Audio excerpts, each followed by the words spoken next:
TRS బహిష్కృత నేత రఘునందన్ ప్రస్తుతం TV స్టూడియోలో ఉన్నారు.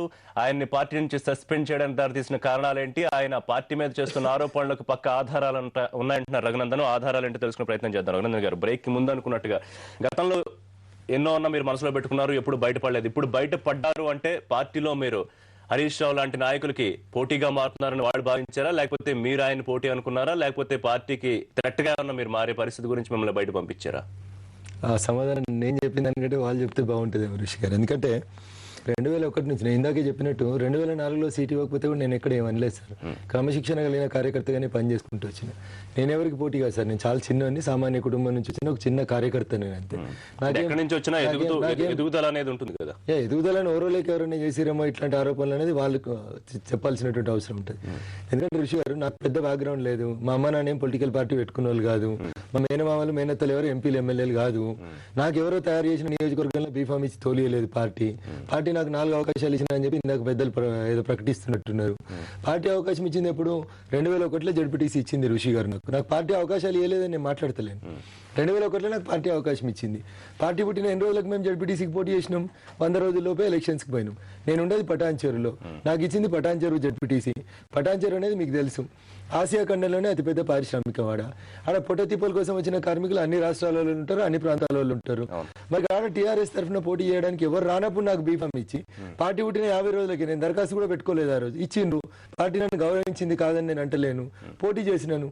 నీకు అవకాశం ఇస్తే నువ్వు గెలవలేదు, నాకు అవకాశం ఇస్తే నేను గెలిచినా. నా మెజారిటీ 20,000 నుంచి 90,000 పెరిగింది. అది కాన్స్టిట్యున్సీ కాదన్నా. నువ్వు కష్టపడలే. ఆడ బురద దున్నలేదు, దుక్కి దున్నలేదు, నాటేయలేదు. అది ఆల్రెడీ కేసీఆర్ గారి నియోజకవర్గం. ఆ కేసీఆర్ గారు పక్కకి వెళ్ళినప్పుడు మీకు ఇస్తే అవకాశం, దాన్ని మీరు వాడుకున్నారు, ఎదిగినరు. అది నేను ఎప్పుడైనా మాట్లాడినా? మీ గురించి మాట్లాడలేదు, అందరికీ తెలుసు. జిల్లాలో ఏంటి రఘునందన్ కి హరీష్ రావుకి సమస్య ఏంటి? ఎక్కడ సమస్య వచ్చింది? ఇప్పుడు మీ మాటలో కూడా హరీష్ రావుని ఎందుకు టార్గెట్ చేస్తున్నారు? 2009 ఎన్నికలలో నాకు పార్టీ ఒక అవకాశం ఇచ్చింది ఎమ్మెల్సీగా పోటీ చేయడానికి. నేను అదే చెప్తా ఉన్నాను మీకు. నేను టార్గెట్ చేయట్లేదు. ఆయన చాలా పెద్ద నాయకుడు. ఆయన టార్గెట్ చేస్తే తట్టుకునేటువంటి శక్తి నాకు ఉందో లేదో చూడాలి. అది కాలం నిర్ణయిస్తారు. 2009లో మహాకూటమి ఎమ్మెల్సీ అభ్యర్థిగా నాకు పార్టీ అవకాశం ఇచ్చింది. కేసీఆర్ గారు బీఫామ్ ఇచ్చిండ్రు. మహాకూటమి పక్షాన మేము పోటీ చేసినాం. జిల్లాలో ఆ రోజు నేను గెలవడానికి అవకాశం ఉంది. అయినప్పటికీ కూడా ఏం జరిగింది? ఎందుకు ఓడిపోయినాం? నువ్వు అంత దీక్ష దక్షత కలిగినటువంటి నాయకునివే, ప్రపంచం గుర్తించినటువంటి గొప్ప నాయకునివే. మెదక్ జిల్లాలో నువ్వు ఒకరి మిగతా 9 మంది ఎమ్మెల్యేలు ఎందుకు గెలవలేకపోతా ఉన్నారు? ఎందుకు గెలిపించుకోలేకపోతా ఉన్నారు? మీరు రఘునందన్కు పార్టీ అవకాశం ఇచ్చిన రోజు ఓడగొట్టింది ఎవరు? సిద్దిపేట నుంచి జైరాబాద్ దాకా ఎవరిని అడిగినా చెప్తారు. అది హరీష్ రావు అంటున్నారు, మెదక్ జిల్లాకి వెళ్ళి ఏ గల్లీకి వెళ్ళినా రఘునందన్ అంటే ఏంటి, రఘునందన్ క్యారెక్టర్ అంటే ఏంటి, హరీష్ రావు అంటే ఏంటి మొత్తం చెప్తారు అని చెప్పి. క్యారెక్టర్ లేనిది ఎవరు ఎటు తిరుగుతున్నారు, ఎవరేం చేస్తున్నారు అనే దాని గురించి నేను మాట్లాడదలుచుకోలేదు. వ్యక్తిగత దూషణలు వద్దు. ఆధారాలు ఉన్నాయో ఆధారాల గురించి మాట్లాడుకుందాం.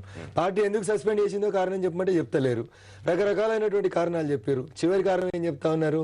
సీమాంధ్ర గొంతుక అనేటువంటి ఒక ఇది వేసిండ్రు. నేను మొదటి నుంచి అదే చెప్పిన. ఒక కుక్కను మనం చంపాలంటే ముందు దాన్ని ఏం చేయాలంటే పిచ్చి కుక్క అనాలి. రఘునందన్ గురించి ఒక చర్చ క్లోజ్ చేయాలని అనుకుంటున్నప్పుడు రఘునందన్ ఏమనాలి మనం? Raghunandan Seemandhra agent, Seemandhra media agent, సీమాంధ్రలో మంత్రుల ఏజెంటు, లేదా ఆంధ్ర పార్టీలకు అమ్ముడు పోయినటువంటి ఒక నేత. ఇంతకంటే ఎక్కువ మీరు ఏం చెప్తారని నేను చెప్పిన. నేను 48 గంటల కింద ప్రెస్ మీట్ పెట్టిన రోజే చెప్పిన. నేను ఇంతకంటే ఎక్కువ వాళ్ళ దగ్గర ఏం ఉండదని చెప్పిన నేను. ఎన్నికల్లో పోటీ చేసే కొద్దీ వేల లక్షల మెజారిటీతో ఎదిగిన నాయకుడు నేను హరీష్ రావు చెప్తూ ఉన్నారు. కానీ రఘునందన్ ప్రజా నాయకుడు కాదు, ప్రజల్లో అతనికి ఎటువంటి పట్టు లేదు, పలుకుబడి లేదు అని. ఇప్పుడు రఘునందన్ రావుకు పట్టుందా లేదా? రఘునందన్ రావుకు ప్రత్యక్షంగా ఎన్నికలలో పోటీ చేసేందుకు, ఒక్కసారి కూడా ఎమ్మెల్యేకి పోటీ చేసేందుకు ఈ రోజు దాకా పార్టీ అవకాశం ఇవ్వలేదు. టీఆర్ఎస్ పుణ్యమాని, కేసీఆర్ గారు పుణ్యమాని, ఆయన 1983 నుంచి కష్టపడి నిర్మించుకున్న పుట్ట అది సిద్దిపేట అనేది. ఆడ కేసీఆర్ గారు అనేటువంటి వ్యక్తి 1985లో గెలుచుడు మొదలు పెడితే ఎన్నడూ ఓటమి అనేది లేనటువంటి వ్యక్తి. ఆయన నీకు ఆయన మేనల్లును అని చెప్పి ఆ రోజు ఎమ్మెల్యే కాకముందే మంత్రి ఇచ్చిన కదా, నియోజకవర్గాలు ఏడా లేవు కదా అని ఆడిచ్చిండ్రు. మీరు నీతికి నైతిక విలువలకి కట్టుబడి ఉండే వ్యక్తి, 610 జీవో గురించి అనర్గళంగా మాట్లాడేటువంటి వ్యక్తి, 610 జీవో అమలు కావాలని కోరుకునేటువంటి వ్యక్తి. సిద్దిపేటలో ఇంకా వేరే దళిత సోదరులకు అవకాశం ఇవ్వాలి. రేపు తెలంగాణ వచ్చినాక దళితుని ముఖ్యమంత్రి చేసుడు ఎందుకు? మీరు కరీంనగర్ జిల్లాలో మీకు నచ్చిన మీ సొంత నియోజకవర్గానికి పోయి మీరు గెలిచి రావాలి. మీ సొంత నియోజకవర్గం ఏమన్నా రిజర్వ్ అంటే పక్క నియోజకవర్గానికి పోండి. ఎందుకు మెదక్ జిల్లాలో అంతి చేస్తా ఉన్నారు? మీరు తప్పితే ఇంకొకరు ఎదిగొద్దనేటువంటి కోరిక మీకెందుకు ఉండాలి? అదే అడుగుతా ఉన్నారు. ఏ గల్లీలో పోయినా అదే చెప్తున్నారు జిల్లా ప్రజలు. అరే హరీష్ అన్న ఇంత గొప్పగా మాట్లాడతాడు 610 జీవో గురించి, మరి హరీష్ అన్నకు సంబంధం లేని జిల్లాలో హరీష్ అన్న ఎందుకు అని అడుగుతున్నారు. మెదక్ జిల్లాకి మీరు మాజీ అధ్యక్షుడు అయిపోవడానికి కూడా హరీషే కారణం. ఋషి గారు ఇప్పుడు నేను ఏం మాట్లాడినా హరీష్ ఏమంటాడంటే దాన్ని అంతా వ్యక్తిగత కారణాలు పెట్టుకొని దూషిస్తున్నాడు అన్నాడు.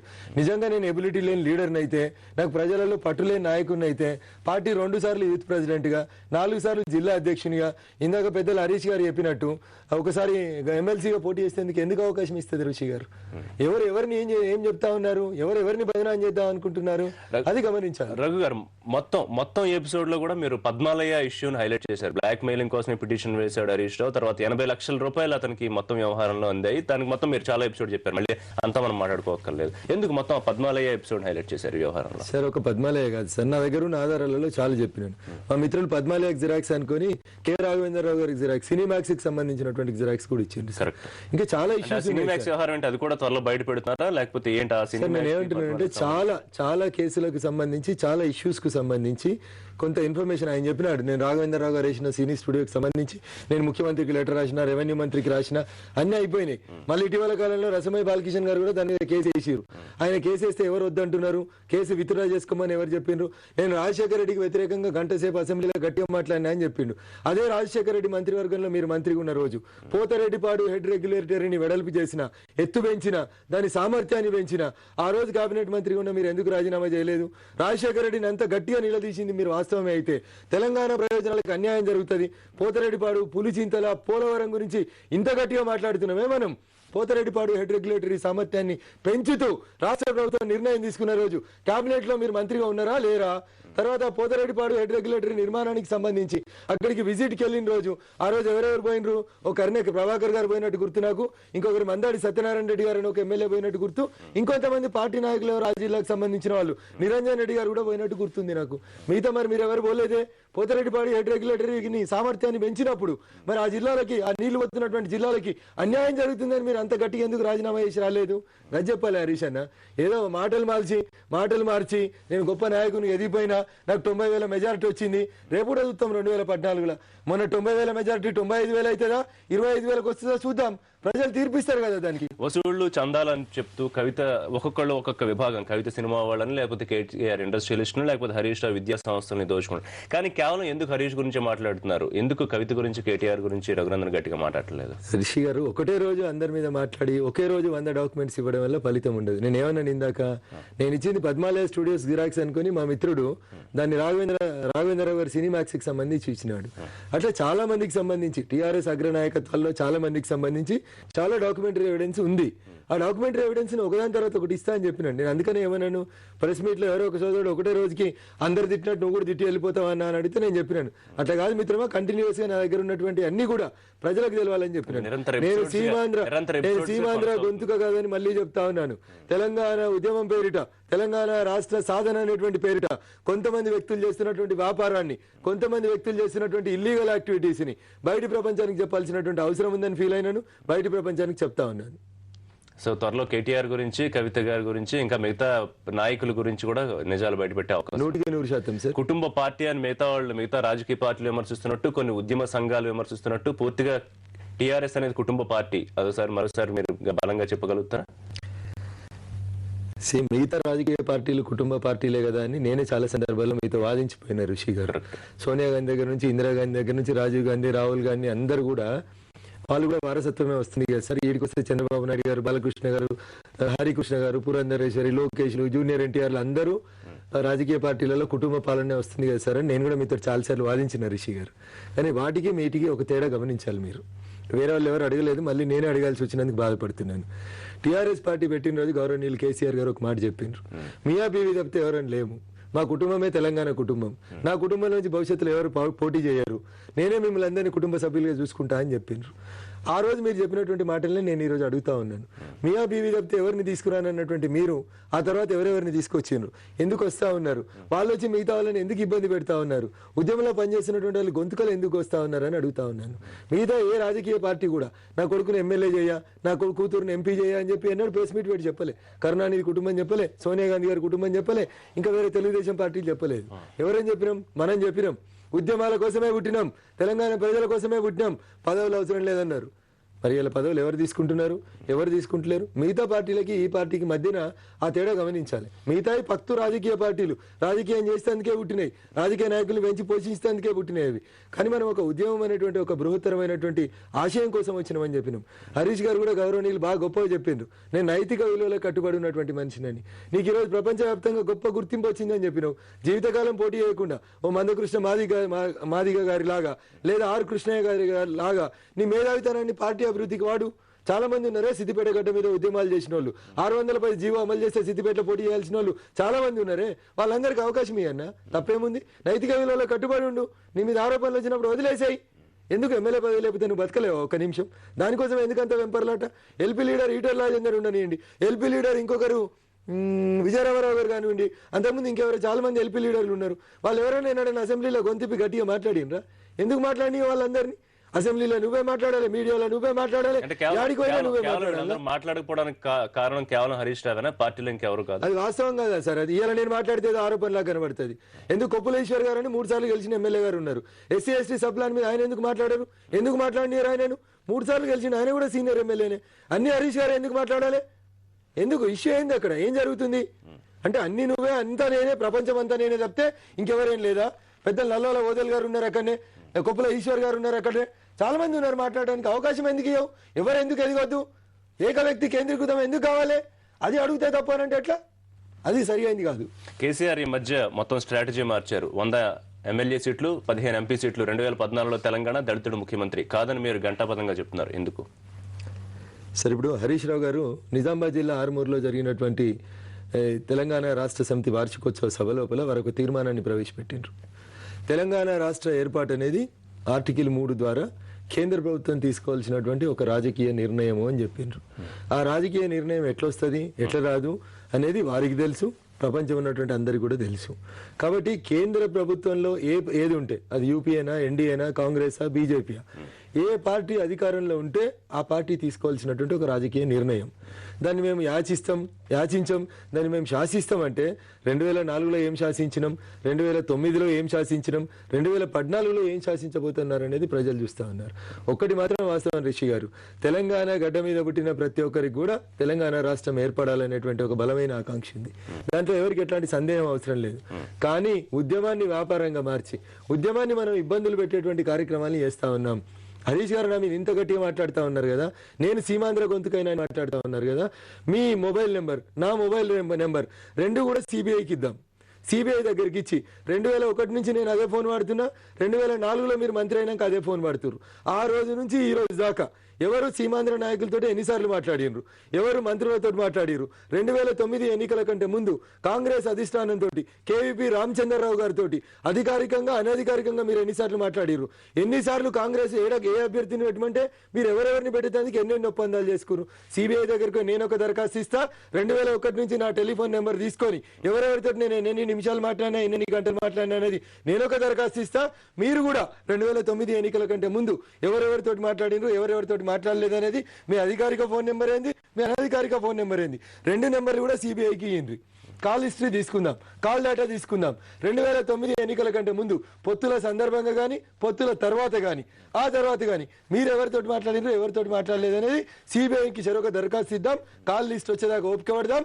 కాల్ లిస్ట్ వచ్చినాక ప్రజల ముందుకు వచ్చి ఇగో ఈ రోజు నేను బొత్స సత్యనారాయణ గారితో అధికారికంగా మాట్లాడినాను, లేకపోతే ఈ రోజు నేను చంద్రబాబు నాయుడు గారితో అధికారికంగా మాట్లాడినాను అని చెప్దాం ఇద్దరం. అది బెస్ట్ కదా సార్? రైట్, నేను నీ అంత గొప్పని కాదు, నీకు నన్ను తెలివితేటలు లేవు, నీకు నంత ప్రజాదరణ లేదు, ఒప్పుకుందాం. నేను చాలా చిన్నోని. ఈ చిన్నోని దొక్కేందుకు నీకు ఎందుకు నాకు అన్ని కుట్రలు? పార్టీ ఎమ్మెల్సీ అవకాశం ఇస్తే ఎందుకు నాకు తొక్కినావు నన్ను? అది వాస్తవం కాదా? ఎందుకు ఇట్లా నిన్ను నువ్వు వంచుకొని ఎందుకు అట్లా సమాధానాలు చెప్తున్నావు? ఇన్ని ఆవేదనలు, ఇన్ని బాధలు, ఇన్ని నిజాలు, ఇన్ని ఆధారాలు మీ దగ్గర పెట్టుకుని పార్టీ సస్పెండ్ చేసే వరకు వాటిని అన్నింటినీ అలా గుప్పిట్లో పెట్టుకుని ఉన్నారు. ఎప్పుడు అనిపించలేదా బయటికి రావాలి, ప్రజల కోసం, తెలంగాణ ప్రజల కోసం ఈ నిజాలు బయట పెట్టాలని ఎప్పుడు అనుకోలేదా? అనుకున్నప్పుడు కూడా రిషి గారు ఒక లక్ష్యం వైపు పోతున్నప్పుడు, నేను చెప్పిన కదా ఇందాక, సీమాంధ్ర గొంతుకాని మేమే తిడతాం రోజు. ఎవరు బయటకు పోయినా ఫస్ట్ రోజుకి తిట్టేది కదా సీమాంధ్ర గొంతుకాని. అందులో రఘునందన్ రావు పావు కావద్దని అనుకున్నాను. అందుకని నేను చెప్తా ఉన్నాను కదా, నాకు తెలిసిన విషయాలు ఎన్ని ఉన్నప్పటికీ నా చుట్టూ ఎన్ని జరుగుతున్నప్పటికీ కూడా నేను చెప్పినాను కదా, నిజంగా ధైర్యం ఉంటే సిబిఐ దగ్గరికి పోయి దరఖాస్తు ఇద్దాం. ఎవరు ఏం మాట్లాడారు, ఎవరు ఏం చేసారో తెలుస్తుంది కదా బయట ప్రపంచం. ఇవాళ మీరు చెప్తుంది, మీరు ఏదైతే లక్ష్యం అంటున్నారో, ఏదైతే ఉద్యమం అంటున్నారో, దానికి మరి ఇప్పుడు మీరు చెప్తున్న నిజాల వల్ల, ఉద్యమ పార్టీ కోసం, తెలంగాణ కోసం పోరాడుతున్నాం అన్న వాళ్ళ మీద చేసే ఆరోపణల వల్ల మరి ఇప్పుడు ఉద్యమానికి దెబ్బరాదా?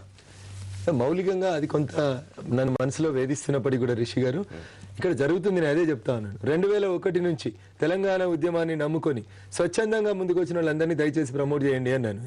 గంగుల కమలాకర్ని వ్యతిరేకించిండు, కడియం శ్రీహరి గారిని వ్యతిరేకించిండు, రఘునందన్ రావు అని ఏదో చెప్తా ఉన్నారు.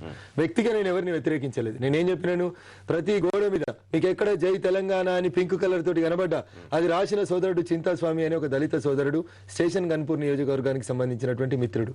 తెలంగాణ వ్యాప్తంగా ఉన్న 10 జిల్లాలలో ఏడ పింక్ కనబడ్డ 2001 నుంచి జై తెలంగాణ అని రాసి కింద పింక్ రంగు వేసుకపోటు స్టార్ట్ చేసిన మిత్రుడు చింతాస్వామి మాదిగ గారు. యాడున్నాడు ఇవాళ చింతాస్వామి మాదిగ గారు? ఎన్నిసార్లు మనం ఇచ్చిన వారికి అవకాశాలు? ఒకటి అది గమనించుడు. ఆయన హార్డ్ కోర్ పనిచేసిండు. సోదరుని దగ్గర డబ్బులు లేకపోవచ్చు, అదొక వాస్తవం. డబ్బు లేకపోవడం వల్ల ఆయన పక్కకు పెట్టిండ్రు. తెలంగాణ ఉద్యమానికి గొంతుకనే ఆటా పాటా ధూమ్ధాం. ఏం చేసిరు 2009 లోపల? ఎందుకు రసమై బాలకిషన్ గారికి సీట్ ఇవ్వలేకపోయింది పార్టీ? ఏం జరుగుతా ఉంది పార్టీ లోపల? నేను అడిగేది ఏంటంటే రిషి గారు, ఇన్ని గొంతుకల్ని కోసి ఎవరో ఒకరిద్దరు లాభపడడం అనేది న్యాయం అని అనిపిస్తే ప్రజలకు చెప్దామని చెప్పి ముందుకు వచ్చినాను. అందుకనే 2009 ఎన్నికలలో ఫలితం ఏమొచ్చింది? పనిచేసిన వాళ్ళందరినీ మీరు బొందబెట్టిరు, పైసలు ఇచ్చిన వాళ్ళకి అమ్ముకున్నారని చెప్పి ఆ వెంకటరెడ్డి అనేట ఆయన వచ్చి తెలంగాణ భవన్ దగ్గర మాట్లాడితే మా టీఆర్ఎస్ వాళ్ళు చాలా మంది ఆయనను కొట్టిరు పాపం. అది లైవ్ టెలికాస్టాలు వస్తే ఎన్నికల సంఘం డైరెక్ట్ నోటీస్ ఇచ్చింది టీఆర్ఎస్ పార్టీకి. ఇది నేను మసిపూసి మారేడుకాయ చేస్తలేను, అబద్ధాలు చెప్తలేను, వాస్తవాలు చెప్తా ఉన్నాను. టీడీపీతో మనం మహాగూడెంలో పొత్తు పెట్టుకుంటే టీడీపీ 38-40 గెలిస్తే మనం 11 గెలిచినాం ఋషి గారు. ఎప్పుడైనా మనం ఆలోచించినాం అసలు ఎటు పోతా ఉన్నాం, ఎందుకు పొరపాట్లు జరుగుతా ఉన్నాయి? 2004లో 2009లో జరిగినటువంటి పొరపాట్లు భవిష్యత్తులో జరగకుండా చూసుకుందామని చెప్పి ఎన్నడైనా మనం తెలంగాణ రాష్ట్ర సమితి రాష్ట్ర కార్యవర్గ సమావేశంలో చర్చించినమా సార్? అది అందుకనే ఆ ఆవేదన తప్పితే నేను ఉద్యమానికి నష్టం చేయాలని, ఉద్యమం చెడిపోవాలని, తెలంగాణ రాష్ట్రం రావద్దని కోరుకోవట్లేదు. నా సంపూర్ణ ఆకాంక్ష కూడా తెలంగాణ రాష్ట్రం ఏర్పడాలనేదే నా ఆకాంక్ష. టికెట్లు అమ్ముకుంటున్నారు, ఏ స్థాయిలో టికెట్ల అమ్మకం జరుగుతుంది? ఏ ఎన్నికల నుంచి అమ్మకం మొదలైంది? రిషి గారు, నేను చేసిన ఆరోపణలన్నీ గత 12 ఏళ్ల నుంచి చాలా మంది చేసిండ్రు, మాకేం ఫరక్ పడలేదు. ఇసొంటి వాళ్ళు చాలా మంది గతంలో చేసిరు, భవిష్యత్తులో వేస్తారు, మాకేం ఫరక్ పడదని ఇందాక హరీష్ గారు చెప్పినారు. ఈ రోజు ఉదయమే ఒక టీవీ ఛానల్లో ఒక టీఆర్ఎస్ ప్రతినిధి గారు మాట్లాడుతూ, అవును అన్ని రాజకీయ పార్టీలు అమ్ముకుంటున్నాయి, మేము కూడా అమ్ముకుంటాం, అందరూ సొమ్ము చేసుకుంటారు, మేము కూడా సొమ్ము చేసుకుంటున్నాం అంటున్నారు. ఈ వాళ్ళంతా ఓపెన్ గా అట్లా మాట్లాడిన తర్వాత మనం మాట్లాడాల్సింది ఏం లేదు. కానీ నేను ప్రజలకు చేస్తున్నటువంటి ఎవరెవరు టికెట్లు అమ్మారు, ఎవరెవరికి అమ్మారు సార్, ఇప్పుడు ఇప్పటిదాకా బయటకు వచ్చింది, అధికారికంగా చెప్పింది, బీఫామ్ తీసుకున్నందుకు తెలంగాణ భవన్కి వచ్చినటువంటి వ్యక్తి గౌరవనీయులు ఆ రోజు పోటీ చేస్తానని వచ్చిన వెంకటరెడ్డి గారు ఓపెన్ గా చెప్పిండు, సికింద్రాబాద్ ఎంపీ సీటుగా నేను ఇంత కొనుక్కున్నా అని చెప్పిండు. మీరు నా నోటితోటి మళ్ళీ ప్రత్యేకంగా డిజిట్స్ చెప్పించాల్సిన అవసరం లేదు. వస్తారు, వీళ్ళు ఒక రఘునందన్ని బలి చేసిరు, రేపు ఇంకొకరు బలి అవుతారు, ఎల్లుండి ఇంకొకరు బలి అవుతారు. బలైన వాళ్ళందరూ బయటికి రాకుండా అయితే ఉండరు రిషి గారు. అంటే ప్రతిదీ ఇవాళ మీరు ఏదైతే ఆరోపణ చేస్తున్నారో ప్రతి దానికి ఆధారాలు ఉన్నాయా? లేవని ఎందుకు అనుకుంటారు రిషి గారు? ఆధారాలు లేకుండా ఎవరైనా ఇంత గట్టి మాట్లాడతారా? భయపడి పారిపోరా? వీళ్ళంతా కొట్టి చంపరు. తప్పు మాట్లాడితే వీళ్ళు ఉంచుతారా సార్? చట్టం ఉంది, న్యాయం ఉంది, రకరకాలైనటువంటి ఇబ్బందులు ఉంటాయి కదా.